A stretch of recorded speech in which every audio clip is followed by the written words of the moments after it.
Hello and welcome back to Universe Sandbox 2. So today we are going to be jumping over to a new simulation, and last time we did something on binary stars. So today, let's do something on binary moons. For this, we're just going to grab the Earth and Moon. Whoa, believe it or not. And then we are going to speed up the simulation a bit so that it actually moves. And here we are. We have the humble Earth and the humble Moon. Is that the correct thing to call the Moon? Can I lock the temperature of Earth? That would be really convenient. I guess that wouldn't work very well when it came to seasons and effects. Which means we're going to actually have to do this in a solar system. Does this one have the sun? Something? This one's called Earth and Moon, so this is perfect. But is the Earth just going to slowly freeze? Yes. Even in their own simulation, the Earth is just going to slowly freeze. So this may be a slight problem, but we are going to ignore the freezing Earth, and we're going to do exactly what I said we'd do, and we're going to add a second moon. Now, let's add it at about the same distance as the what are we gonna call it? Moon 1. Same distance as Moon 1, Luna, and at the opposite side of the Earth. So you can see before the Earth was actually being pulled a little bit by the Moon, but now with 2, what is going to happen? As they spin around Earth, they are actually opposite of each other, so it should slow down Earth or keep it from speeding up, which it's kind of having that effect. Kind of. I mean, Earth isn't being pulled as much, but the moon that's closer is still having some effect on it.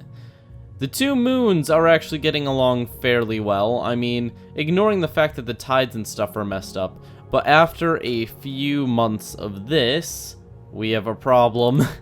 The two moons are actually not completely balanced, and once they grab each other's gravitational pull, we get some issues like this. Both the moons are now on a collision course because they were slightly off. This is either going to fling one away or cause a lot of trouble for the people on Earth. It looks like it's choosing the lot of trouble for people. Oh, maybe not.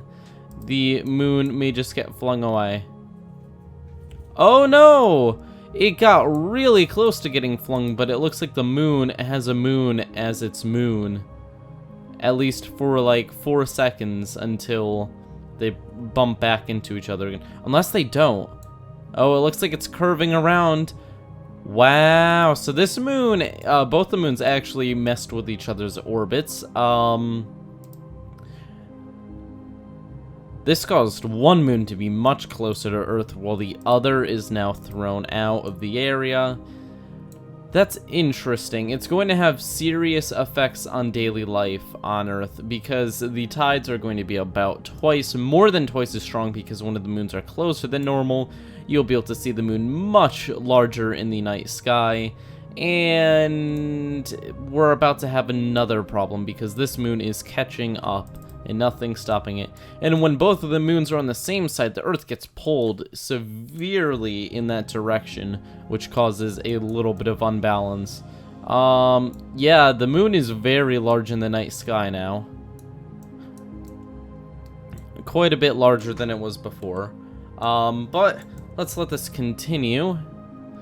And the two moons are going to get in each other's way again. They're stable for a little bit, but here they go. So now they're becoming unstable, and this moon is going to get very, very close to the other moon.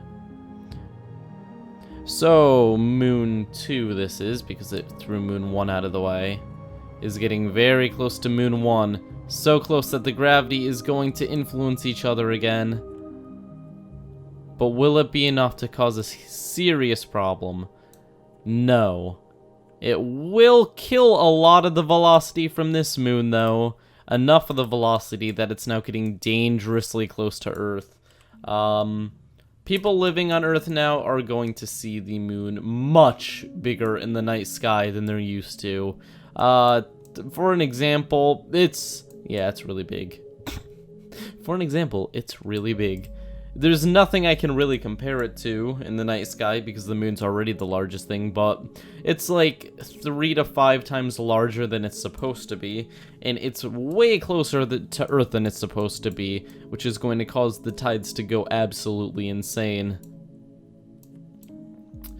The other moon has been thrown very far away, so they both are going to have a harder time coming in contact with each other.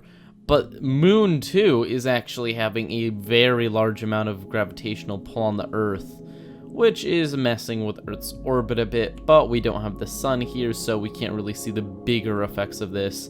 But the two moons are actually coming by each other again. The influence they have on each other is very, very slim at this point, but it's still existent. As this moon comes behind Moon 1, it's going to start killing its velocity again. Even though it's speeding up as it gets closer to the Earth, it's still going to get slowed down. And we can see, compared to the last orbit, we have lost another bit of space between itself and the Earth.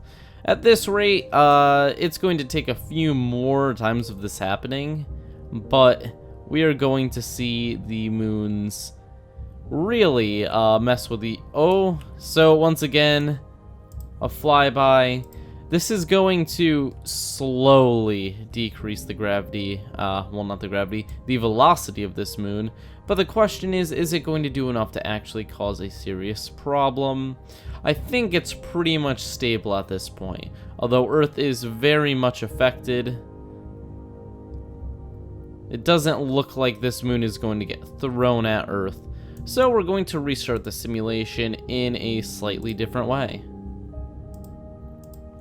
This time we're going to be adding the moon purposefully off balance because we all know that the moon would not be perfectly in with the other moon, but we're going to have it come in at a similar orbit. So we're going to offset it about here.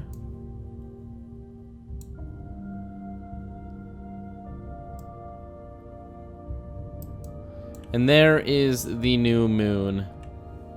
So we're actually going to name this new moon so we know which one I'm talking about this time. And no, I don't mean the phase of the moon, new moon. This is literally a new moon. And we're going to see how these interact with each other.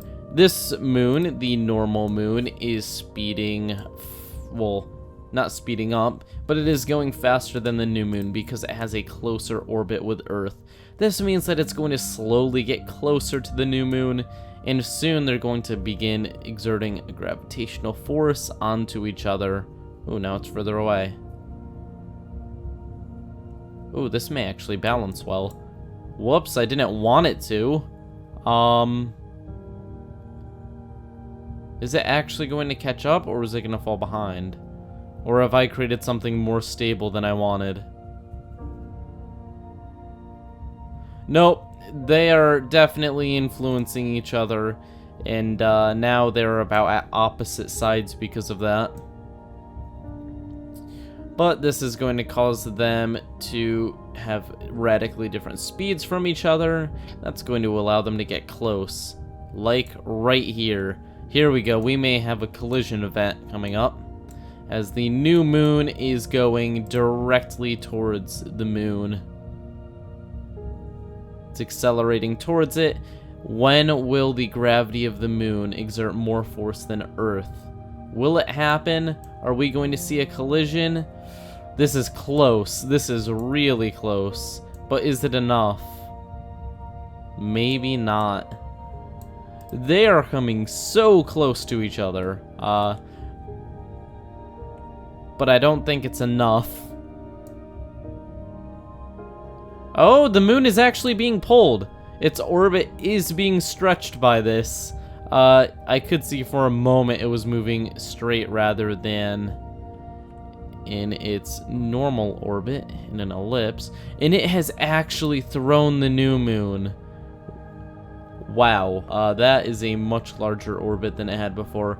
And like before, this moon has had its orbit decrease. So it looks like they're just going to fling each other, but we need to set up something a little bit better. We are going to completely copy the moon's orbit this time. Now they should be the... No. 0.12, 0.12. Oh. They are not getting along. They are not getting an exact orbit. This is an issue.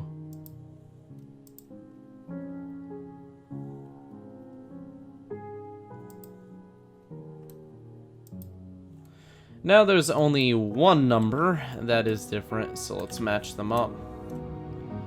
And it appears that it's all dependent on the position of the moon. But here we go. We're going to have a collision here. It would have been just simpler to throw something at the moon, but I was trying to give them a cool, even orbit. But this works.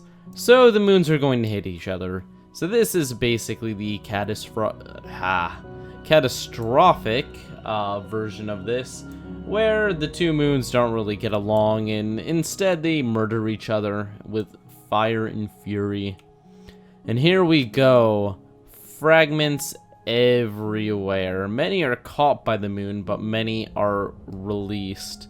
This is going to spell a havoc for the Earth, who is going to have to try to dodge all of these, which in this there aren't enough for there to be serious danger, but in real life there would be millions, billions of these fragments, which would give us a bad time. The bigger ones especially. The moon also is now glowing red on one side because of the collision, and the debris and moon should be visible from Earth at this point. If we look up. Yeah. Look at that. We can see all the red dots, and we can see the moon. And they will be visible for a while. Look at that. You can see the moon is actually spinning because of the impact. That's also new. There's no longer a dark side of the moon. It is just the moon. Okay, so now that that's happened, we're going to see that there are objects coming dangerously close with Earth. Very dangerously close. And the moon is going to interact with them and make them more dangerous at times, like right there. It's going to cut some of the velocity and make it come ever so closer to Earth. Has Earth been affected by this? Amazingly, no. Realistically, the tides would be messed up. There would be hundreds of effects of this, but since the game doesn't calculate everything, we're going to have to settle with the fact that none of the debris actually went for Earth, so the game doesn't really give us much of an effect. But let's be a little bit meaner. Let's collide something with the moon at a speed and angle that will certainly hit Earth. So let's launch something in the opposite direction of the moon. And let's launch to the moon. So if we... Oh, we can make this even more dangerous. Okay, so we're actually going to copy the speed of the moon when we do this too. And there's a reason for this. Okay, here we go. Let's slow things down. Are you serious? Did they just go through each other? That wasn't very realistic, was it? That's not what I wanted. Let's redo that. So what's going to happen is, because of the way physics work, if we throw the moon in the opposite direction of the moon and at the same speed as the moon, the two vectors of motion will add up and equal 0, which means we should technically make the moon stop moving. When you stop moving, when there's only one thing pulling you, which would be the Earth, you fall. Which would literally make the moon fall onto Earth. So there's our collision. I meant to go a little bit faster there. And here's the moon, who is now at 366 kilometers per second. Oh, did I accidentally set that to... Oh.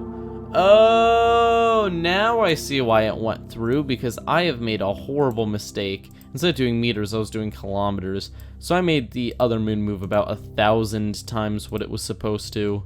Whoops. Rookie mistake for destroying the universe.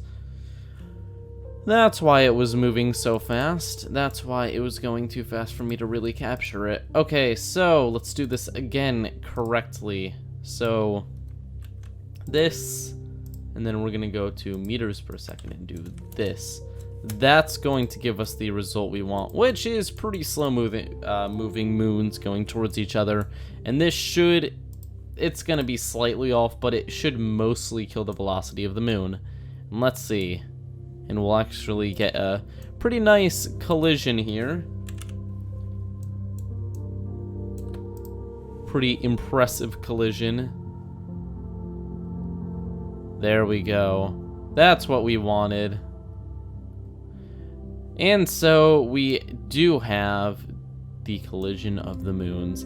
Now it's going to get hit by all of the debris, but you'll notice, why is all the debris coming straight down? Isn't it moving away from it?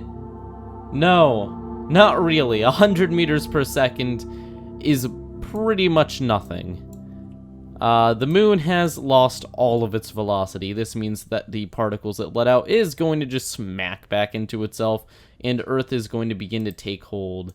And this isn't going to be a slow process. At 40 minutes per second, this is quite a bit of a time warp. But we can see how many hours have gone by in the simulation.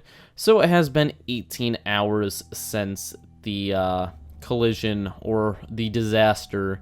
So now it's been 1 day, and the moon is already moving at 280 meters per second towards Earth, which is about a fourth of its normal speed. It's just in the wrong direction. As the moon gets closer, the gravity gets stronger, and at about 3 days, we are at 700, 800 meters per second. Down on Earth, you're going to start to see panic. Well, everyone's going to die, so they all know that they have about 2 days left to live, I think. So we're coming upon 4 days now. We have the moon moving at about 2 kilometers per second. Which is an insane speed, especially for an object of this size. And it looks like we aren't even going to get 5 days. Will we get 5 days? We may get 5 days. Hopefully it hit on, like, right in time so that the last 2 days were the weekend. Although I think nobody would care at that point because the world's ending, so there's no time to do work. Darn it. Oh, you know what? That means I don't have to make a video. That'd be nice. Okay, so the moon, which looks very pockmarked, the moon does not look good right now. And let's see what it looks like from Earth, the moon crashing down like this. Yeah, that is kind of frightening. If you saw that in the sky, you would know something was up. And that's the point where it's going to collide at 4.92 days. So people did not get much time to enjoy their lives after the impact occurred. Thankfully, we would know pretty well ahead of time from an object as big as the moon moving through our solar system. But here is the last moments of Earth. Earth is now at 20 degrees Celsius globally, which is an impressive increase in temperature. Maybe not as much as you'd expect for the amount of damage going on down there, but it's quite a bit. That temperature is going to continue to rise as this side of the Earth is pulverized, and it looks like South America and North America are the unlucky ones. The shaking from this event would be noticeable around the world. The shockwave is, well, you know how in a nuclear explosion you basically turn into a skeleton. This would also pulverize your skeleton. Nothing's going to make it out of this. And let's see, we're about, you know, halfway through the collision, and the Earth is already at 57 degrees Celsius worldwide. That's hot. And now everyone is dying from the heat. We are at 88 degrees Celsius, and you just saw the world's electric grids go out. Either because the heat is too high for the generators to operate, or because everyone operating them is dead. And now we're going to start to see, as temperatures rise over 100 degrees, the oceans recede. We're going this is almost real time now. Let me put it on real time. So at real time, this is moving fast. This shockwave is moving scarily fast. If this was your country down here, it's moving across entire cities in a second. So it looks like on Europe's end things are alright, but the heat, to be honest, it would take a little bit for the heat to go over. It would not be an instant entire world burning thing, but it would be noticeable on the other side, and it would at least be more than uncomfortable. Oh, okay, so yeah, the oceans are having a very, very quick recession. Wow, okay. There are small pockets of water left in some areas that you could try to seek refuge in, but it would be mostly salt, and the heat capacity is being used up, and all of it is evaporating. So there's like 2 safe places left on the world. The deepest oceans, which are just under boiling temperature. So if you put on your scuba gear and thermal gear and then dove to the bottom, you might get a tiny bit of cold.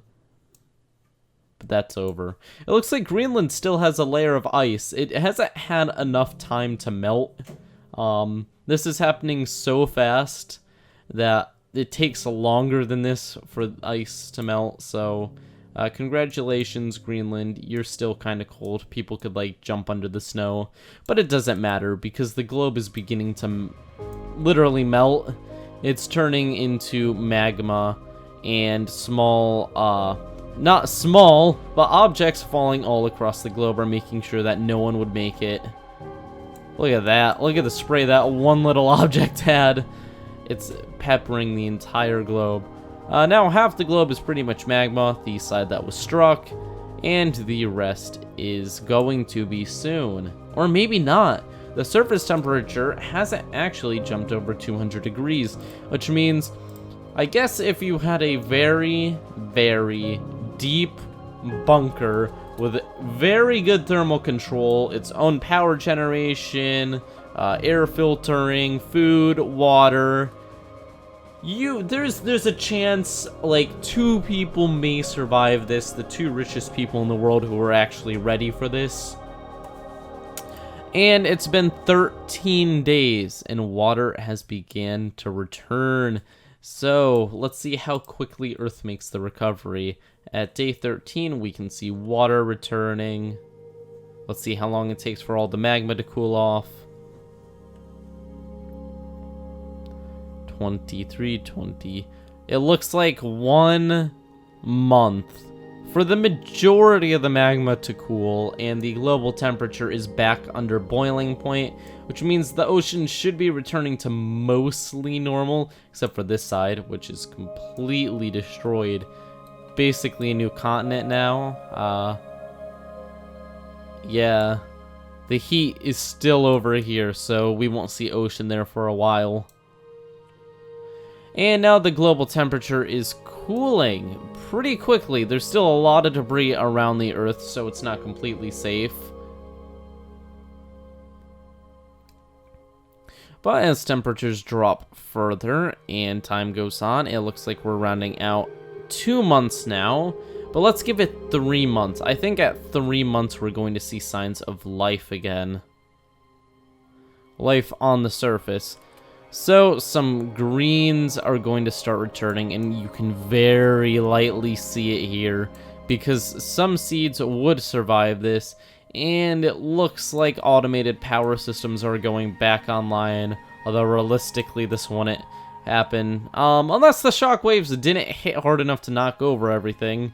there are a lot of systems in the world that are automated, so even if everyone burned to death, there is a very slight chance that if the infrastructure wasn't destroyed, there's a very slight chance of some lights going back on.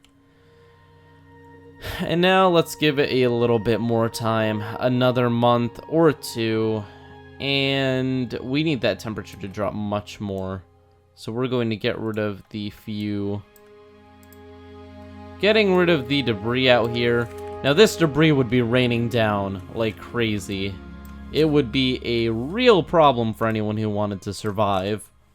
You would not know when another relatively large meteor was going to fall near Earth.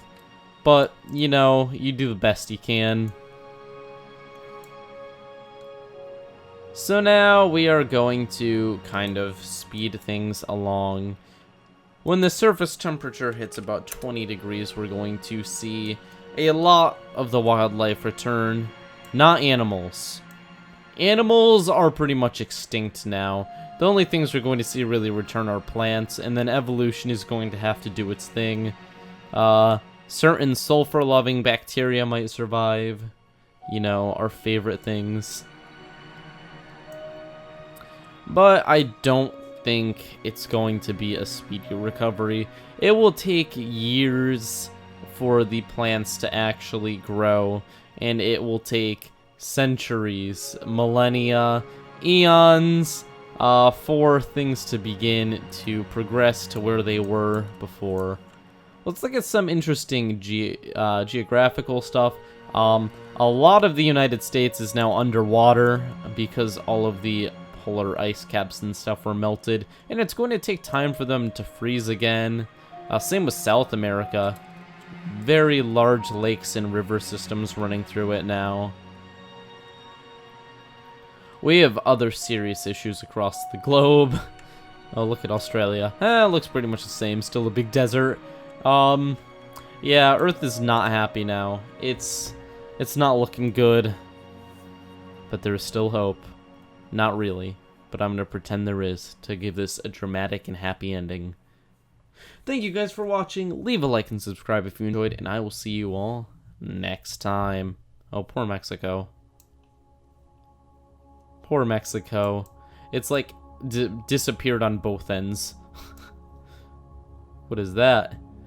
Oh, weird. The two maps for the atmosphere lined up perfectly for a second. Oh, that was cool. Huh. Bye.